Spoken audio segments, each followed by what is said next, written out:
Olá, queridos amigos, hoje trago uma mensagem especial sobre os livramentos de Deus em nossas vidas. É uma reflexão profunda sobre a importância de reconhecer e agradecer as bênçãos que recebemos a cada dia. Vamos juntos mergulhar nessa inspiradora jornada de gratidão e confiança na providência divina. Os livramentos de Deus em nossas vidas. Deus tem lhe dado de presente 86.400 segundos todos os dias. E você tem usado quantos para dizer obrigado? Todos os dias, quando você acorda, Deus lhe dá um sorriso e então lhe diz: eu estou dando uma nova chance para você tentar de novo. Aproveite. Eu estou dizendo isso porque ontem houve tantos e tantos livramentos em sua vida e alguns deles você nem sequer percebeu. Conta-se que o apóstolo Bartolomeu desejava entender os benefícios de alcançar o milagre. Então ele pediu para que Jesus esclarecesse como Deus respondia às orações dos homens. O Mestre Jesus, então, narrou uma história muito interessante. Havia um antigo pregador dos mandamentos de Deus que ia pregando a palavra do Senhor de uma aldeia para outra. Mas sendo aquelas aldeias de longas distâncias entre si, aquele pregador ia então sempre na companhia de um cão amigo. Certa feita, anoiteceu e ele não podia prever a quantidade de quilômetros que o separavam do seu destino. Aquele pregador, reparando que a solidão em plena natureza era medonha, se colocou de joelhos e orou implorando a proteção de Deus em seu caminho. E depois de fazer as suas orações, ele prosseguiu na noite sozinho em meio àquela mata densa.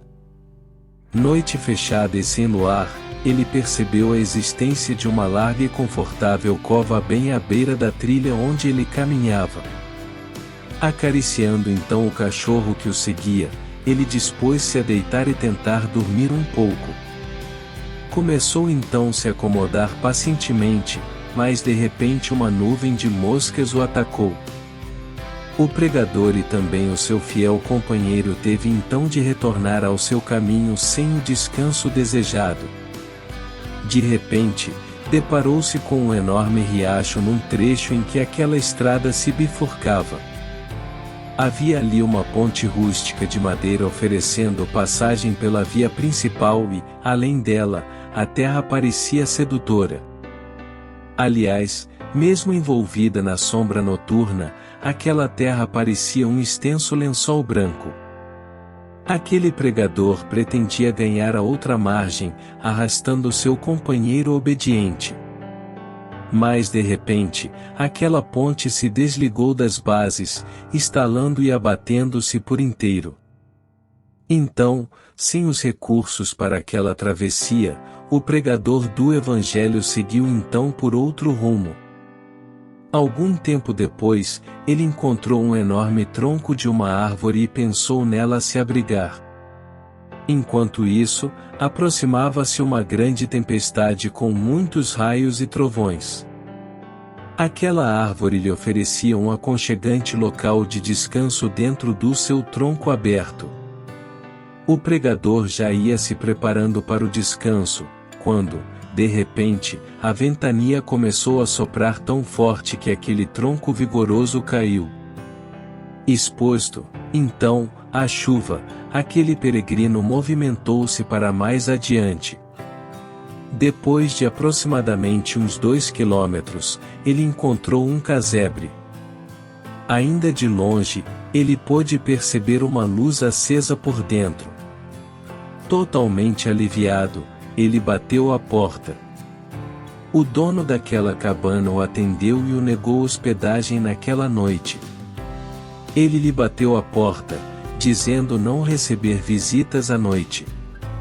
Aquele pregador acomodou-se, então, como conseguiu, ao lado de algumas cerâmicas, bem próxima à cerca vazia na divisa daquela fazenda.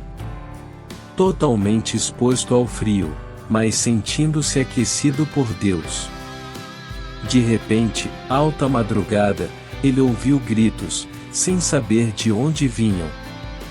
Ao amanhecer, ele soube, então, que uma quadrilha de ladrões havia destruído totalmente a cabana e assassinaram os moradores. Quando voltava para casa, um camponês o informou que a terra branca junto da ponte caída era um grande pântano traiçoeiro.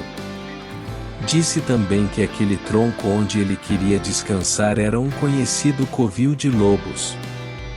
Mais adiante, aquele pregador procurou a cova onde tentará o repouso e nela encontrou um grande ninho de perigosas serpentes. Naquele momento, ele não teve dúvidas. Ele pôde então finalmente perceber todos os livramentos de Deus na noite anterior. E então agradeceu a Deus pelos variados tipos de socorro que não soubera apreciar. Finalmente entendeu que Deus sempre ouve as nossas orações, mas que é preciso estar atento a todos os livramentos do dia para então conhecer as suas respostas e poder aproveitá-las. Lembre-se, devemos sempre agradecer a Deus por tudo que acontece em nossas vidas. Nunca sabemos o que Deus tem para nos dar, nos guardar e nos livrar. Mas Ele conhece os nossos corações, os nossos medos e as nossas necessidades. Esta mensagem nos convida a refletir sobre os 86.400 segundos que Deus nos presenteia a cada dia, e quantos deles dedicamos para agradecer. A história do pregador nos ensina a estar atentos aos livramentos que Deus nos proporciona, mesmo quando não percebemos.